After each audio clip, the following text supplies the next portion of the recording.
Hello my fellow book addicts, Megan here, and time for another book review. Today, I'm going to be talking about Wildcard by Marie Lu, and this is the sequel to Warcross. So, holy crap, this book had me on a roller coaster. Things took some interesting turns that I could not for the life of me see coming, and it was a much more serious tone than all of the last one. I felt that Warcross had some more aspects of fun to it, but then again, the stakes are a bit higher in Wildcard. Hideo's algorithm is doing what it's supposed to do. It's causing a lot of very bad people to turn themselves in. It is also taking a very dark turn. Some very horrible people are also taking their own lives because of the horrible deeds they have done.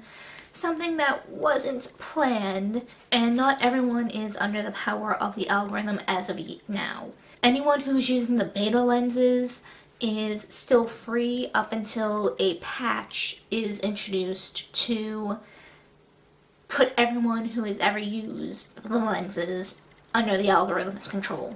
And that is supposed to be happening during the Warcross closing ceremony. So Amika has mere days to try and figure out how to stop this. And she's gonna have to turn to Zero and his little crew for this to happen. And unfortunately, Zero and his crew have some dark secrets of their own. So yeah, the stakes are so much higher than in Warcross. In Warcross it was like, oh, we gotta stop this hacker. Now it's like, oh god, we gotta basically save all of humanity's free will. And yeah, it was a ride. It was a wild ride, and it was so enjoyable. So much so that I definitely plan to go out and buy my own copy of Wildcard. I was afraid that this would fall under like the series of books that the first book is awesome, but the sequels are meh, which is why I got this copy from the library. But it was awesome, and it's definitely something I can see myself picking up and rereading, so I'm gonna go out and buy a copy as soon as I'm able to. Which is amazing, because it has been a while since I've read books or gotten books from the library and are like, okay, I need to own this now. So yeah, this was a great sequel. I still feel I like Warcross a bit better. Not too surprising. More often than not, I enjoy the first book in the series more than the sequels. So take that as you will. There is not too much more I can say without going into spoilers. So if you have not read Wildcard yet, I highly suggest you do so. And if you don't want to be spoiled, I highly suggest you click away now and come back after you catch up. Alright, so where to begin? Also, I didn't want to put it in the non-spoilery bit because it does say in the flap, but I didn't want to give too much about that away. Because usually I don't read like the description because some descriptions give spoilers, and I was glad I didn't. I feel like having that bounty on Amika's head really added an extra urgency to everything, and just I thought it was like a nice addition. And god, did they even state who put the bounty on her head? I cannot for the life of me remember, but the fact that, you know, you're spending that time wondering who put that bounty on her head. Was it Hideo? Was it Zero? Was it someone else? Just added that extra like tension, which was awesome. And oh my god, the whole thing with Sasuke, I was just in shock. I don't know what I was expecting, but it was not that. I felt so bad for the kid too, because it's like, oh my god, he didn't even have a chance to be saved. Like, in the physical being. This poor kid having to go through like all of his health issues and things, only to be kidnapped and then treated like a lab rat, only to die and just have every bit of his humanity stripped away. It's like, oh my god, that poor kid. I was honestly expecting like a brainwashing sort of deal. I don't know why someone brainwashed him or what have you, but just, oh my god. The reality is so much worse than anything I could have thought of. At the same time, it made me happy though at the end he was saved. His humanity was merged back in with like his digital intelligence data, whatever. I am bad at describing things. And just, he's not alive. There's no way he could ever be alive again, but some semblance of his consciousness still lives on. And honestly, that is probably the best thing we could hope for after everything. I did like how Hideo was punished for his crimes, because of his algorithm, a lot of people died. Even if they were trash people, they're still people. And unfortunately, in the eyes of the law, murder is still murder, even if that person who was murdered was, say, a rapist or a molester or any other kind of trash person along those lines. And you know, him just taking control of everyone's free will, that is not something anyone has the right to do, and he is going to be suffering the consequences. Even if his heart was in the right place, in his selfishness, to try and find Sasuke's kidnapper, he still needs to face some consequences for what he has done, and he is going to be locked up. And just how the old ending was wrapped up, I loved.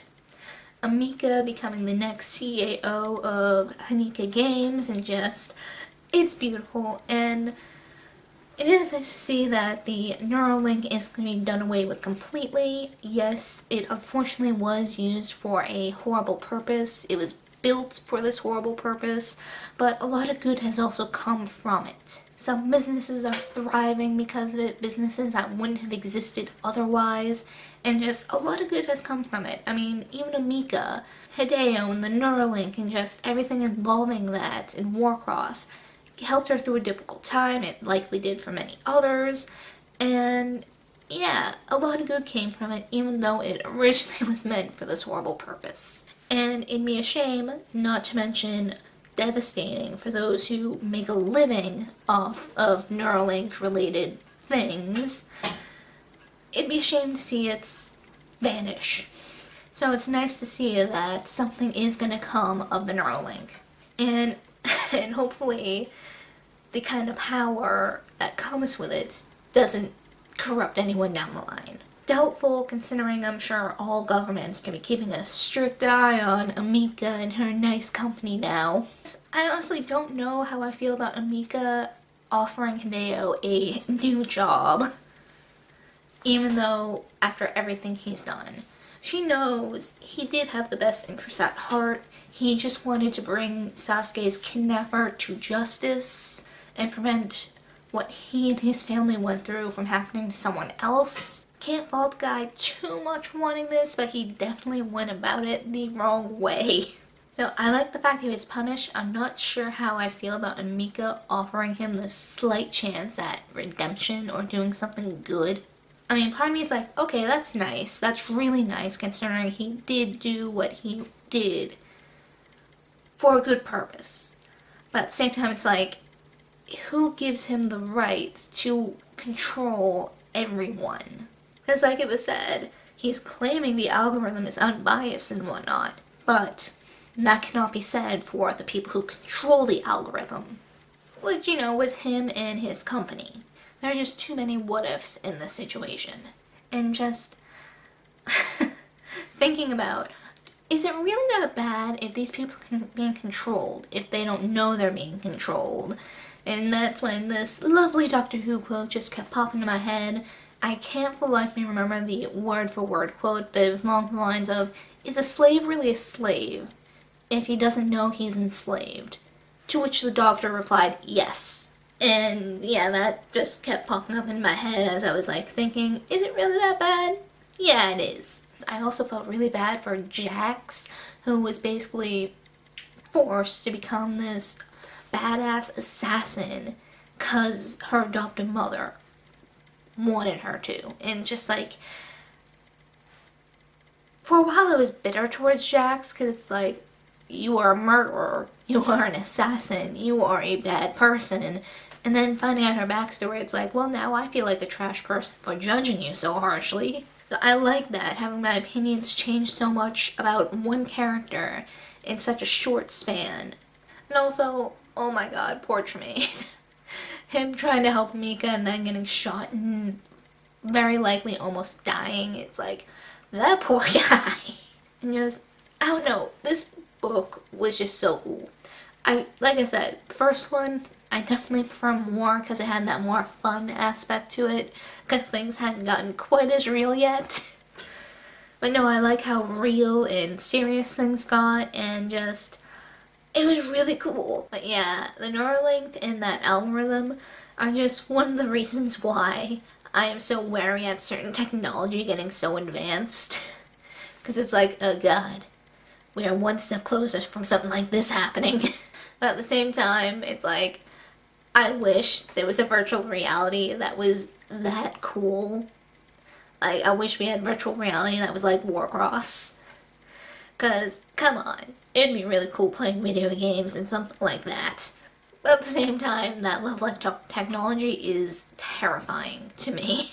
And yeah, I really don't feel like I have too much more to say, other than this duology was amazing. And I am so glad I decided to pick it up and read it, because it was worth every second. And yeah, that is it for this video, and I hope to see you guys next time.